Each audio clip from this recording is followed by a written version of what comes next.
लोकसभा चुनाव की घोषणा होने के बाद तमाम पार्टियां अपने अपने तरीके से चुनाव प्रचार कर रही हैं, लेकिन लेफ्ट पार्टी किस तरीके से तैयारी करेगी, इसको लेकर भाकपा माले के राष्ट्रीय महासचिव दीपांकर भट्टाचार्य ने कहा कि इस बार का मुख्य मुद्दा यह है कि अगर तीसरी बार के लिए मोदी सरकार आ जाएगी तो संविधान खतरे में आ जाएगा।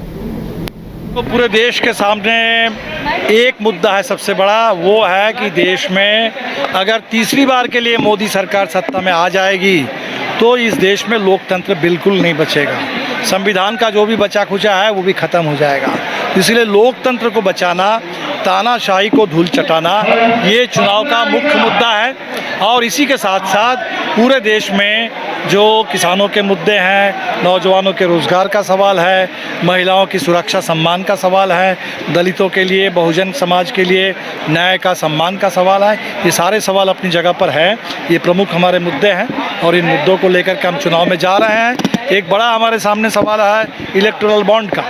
इलेक्टोरल बॉन्ड के ज़रिए हमने देखा कि कैसे कॉरपोरेट का घूस का पैसा, घूस, रिश्वतखोरी, चंदा, आपके रंगदारी वसूली, इसके ज़रिए लोकतंत्र को ख़त्म करने की कोशिश हुई। तो हमने ये नारा भी दिया कि कॉरपोरेट के बॉन्ड के ख़िलाफ़ जनता का कूपन, 20-20 रुपये का कूपन, हर घर जा कर के जनता से 20-20 रुपये लो और जनता के कूपन के बल पर कॉरपोरेट के ये रिश्वत के जो बॉन्ड है उसका मुकाबला करो। 20-20 के पूरे बिहार से आप कलेक्ट करेंगे? पूरे बिहार से करेंगे और जहाँ जहाँ चुनाव लड़ रहे हैं वहाँ तो बहुत सघन रूप से करेंगे, लेकिन बाकी भी टारगेट है कितना रुपया कलेक्ट करेंगे? बिल्कुल वो पूरा चुनाव प्रचार में लगेगा। चुनाव का खर्चा हम इसी से निकालेंगे।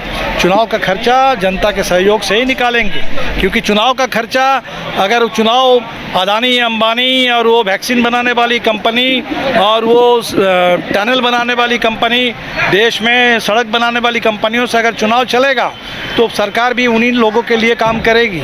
और चुनाव के में किसानों से, नौजवानों से, महिलाओं से, गरीबों से उनके सहयोग के बल पर चुनाव चलेगा। ये चुनाव भी बिल्कुल उनके।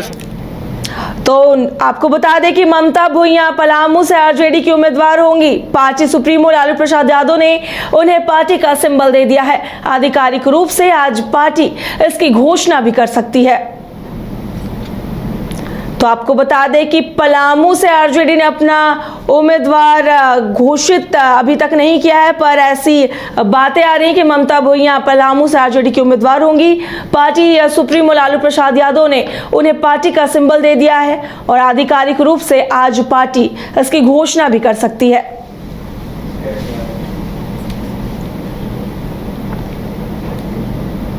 तो इधर बिहार में दूसरे चरण में 5 लोकसभा क्षेत्र में कल अंतिम दिन था। तक 86 उम्मीदवार चुनाव मैदान में थे। आज सभी नामांकन पत्रों की जांच होगी। नामांकन पत्रों की जांच के समय रिटर्निंग ऑफिसर, जिला के पदाधिकारी और चुनाव आयोग के द्वारा नियुक्ति ऑब्जर्वर के साथ साथ उम्मीदवार और उनके अधिवक्ता भी मौजूद रहेंगे। 8 अप्रैल तक नामांकन वापस लिया जाएगा। दूसरे फेज में 26 अप्रैल को चुनाव होगा। दूसरे चरण में चुनाव किशनगंज, कटिहार, पूर्णिया, भागलपुर और बांका में होगा।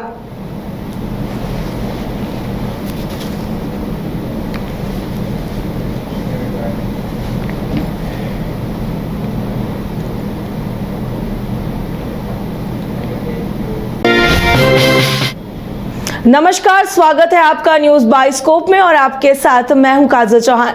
बढ़ते हैं खबरों की ओर। तो लोकसभा चुनाव को लेकर कांग्रेस ने घोषणा पत्र जारी कर दिया है। इस न्याय पत्र का नाम दिया गया है और मैनिफेस्टो में कांग्रेस ने बड़े चुनावी वादे किए हैं। इसमें 25 तरह की गारंटी दिए गए हैं। कांग्रेस ने सत्ता में आने पर एमएसपी को कानूनी दर्जा देने, 50% की आरक्षण सीमा खत्म करने और रिजर्वेशन सीमाएं बढ़ाने का वादा किया है। इसके साथ ही जातिगत जनगणना कराने, कर्जा माफी आयोग बनाने और रोजगार की गारंटी भी देने का वादा किया है। इधर घोषणा पत्र में 5 तरह के न्याय का जिक्र किया गया है। न्यूनतम मजदूरी 400 रुपए, 4 लाख सरकारी नौकरियां, गरीब महिलाओं को 1 लाख की मदद, ट्रेनिंग के लिए 1 लाख की मदद, शहरी रोजगार गारंटी स्कीम स्कीम लाने का वादा किया गया। राजस्थान में कांग्रेस सरकार द्वारा लागू की गई चिरंजीवी योजना के तर्ज पर देश भर में 25 लाख रुपए तक निःशुल्क इलाज के लिए कैशलेस बीमा योजना लागू की जाएगी। वहीं परिवार के सबसे बुजुर्ग महिलाओं को महालक्ष्मी योजना के तहत 1 लाख रुपए सालाना दिया जाएगा।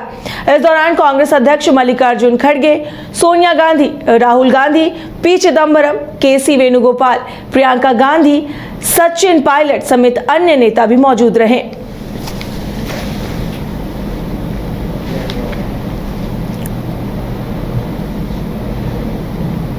गया जिले में गर्मी का सितम शुरू होते ही अगलगी की बढ़ती घटनाओं को देखते हुए फायर ब्रिगेड इन दिनों गया शहर की सड़कों पर उतर गया है। वह लोगों को आग से बचने और ऐसी घटनाओं में कमी लाने के टिप्स भी दे रहा है। खास बात यह है कि यह सिलसिला 18 अप्रैल तक चलेगा ताकि लोग अगलगी की घटनाओं को लेकर जागरूक हो सकें। यह पहल फायर ब्रिगेड की ओर से जिला प्रशासन के आदेश पर की गई है। क्या उद्देश्य है? देखिए, ऐसा है कि इधर हाल में जिला प्रशासन के तरफ से हम लोग को उसमें शामिल किया गया था और उसमें सख्त हिदायत दे दी गई थी कि रामनवमी है, इधर ईद है और आपका तरह तरह के फेस्टिवल भी हैं और चुनाव का भी माहौल है और अगलगी भी चरम सीमा पर है। ऐसी स्थिति में अग्निशमन सेवा क्या कर सकता है? तो हम अपने विभागीय हित में और लोगों की आम जनता को ध्यान में रखते हुए हमने ये सोचा कि एक दिन गांधी मैदान, एक दिन किरानी घाट, एक दिन रेलवे स्टेशन, एक दिन बस स्टैंड, एक दिन जहां लोगों का भीड़ जमावड़ा ज़्यादा होता हो, जैसे न्यायालय परिसर, आसपास के या तरह तरह के जहां आपका नर्सिंग होम वगैरह है, वहाँ भी जन जागरूकता चला करके एक माहौल तैयार किया जाए कि भाई आग लगने की घटनाओं में कमी लाने के उद्देश्य से एक जन जागरूक कार्यक्रम चलाया जाए जिसमें आम